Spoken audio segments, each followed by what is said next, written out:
Bonjour Xavier. Bonjour Xavier. Bonjour Janelle, bonjour Thomas. Alors dites-nous, est-ce que vous continuez justement à essayer de consommer par exemple en circuit court ? Ah oui, moi je consomme en circuit court avec notamment l'association RQDT en Gironde, Rien que des Terriens. Donc c'est une association qui a été fondée initialement par des gilets jaunes et qui nous permet depuis 2019-2020 de consommer en circuit court. Donc on s'organise pour acheter auprès des producteurs locaux et c'est vraiment super parce qu'on mange des produits de qualité, qu'on paye moins cher que dans la grande distribution et les producteurs peuvent vivre dignement du coup de leur production. Nous on a des produits de meilleure qualité à moindre coût, donc j'ai envie de dire le circuit court c'est 100% gagnant. Ça a l'air facile Xavier quand vous dites ça comme ça finalement. Finalement c'est facile, en fait c'est une question de volonté politique, on en revient encore une fois à ça, c'est-à-dire que quand les citoyens s'organisent avec les producteurs en direct et qu'on coupe les intermédiaires de la grande distribution qui se gavent sur le dos des producteurs, eh bien on peut arriver à consommer de bonne qualité à moindre coût. C'est possible en fait, c'est faisable. Ouais, mais en termes de quantité, est-ce que ce modèle-là, il peut permettre aussi aux agriculteurs de vendre autant de produits en kilos, en quantité, qu'avec la grande distribution ?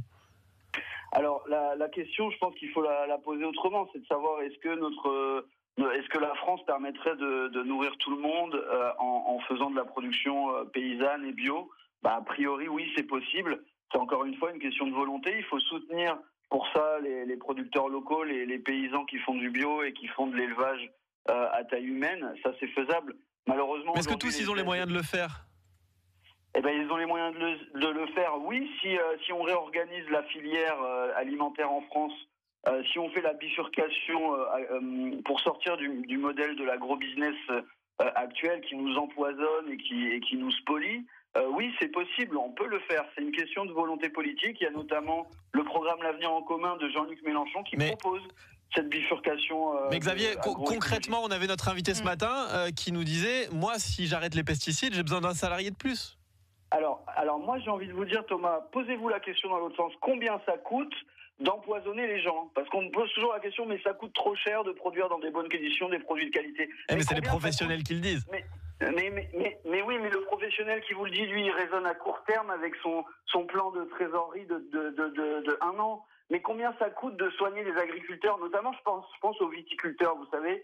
Je pense à Valérie Murat, notamment, qui a dénoncé la viticulture en Gironde, qui est extrêmement polluante et qui génère des drames. Parce que vous savez, il y a des viticulteurs qui meurent, il y a leurs familles qui meurent, les enfants qui habitent à côté des viticultures, qui plus tard seront empoisonnés. Et combien ça coûte à la société d'assumer ces frais-là ensuite d'hospitalisation, ces frais humains, ces coûts sociaux, combien ça coûte de produire de manière irresponsable ? C'est cette question-là qu'il faut poser. C'est un modèle complètement différent que vous voulez. Ouais, Xavier, du coup, vos solutions, si on résume ce matin, c'est de peut-être se rapprocher d'associations qui nous permettent de continuer à consommer en circuit court avec des prix qui sont moins chers qu'en grande distribution. Parce que vous faites le comparatif, vous allez régulièrement dans les grandes surfaces pour voir si finalement c'est vraiment intéressant ?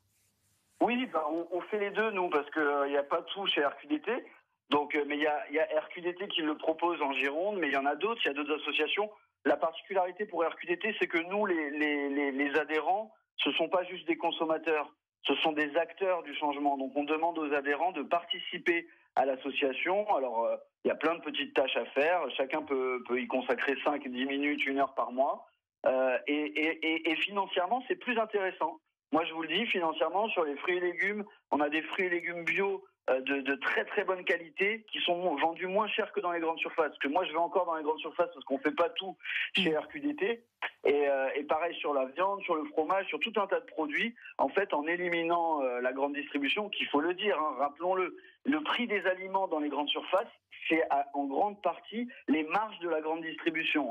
Donc vous y retrouvez donc grâce à cette association par exemple. Merci beaucoup Xavier en tout cas de nous avoir donné votre avis ce matin en direct.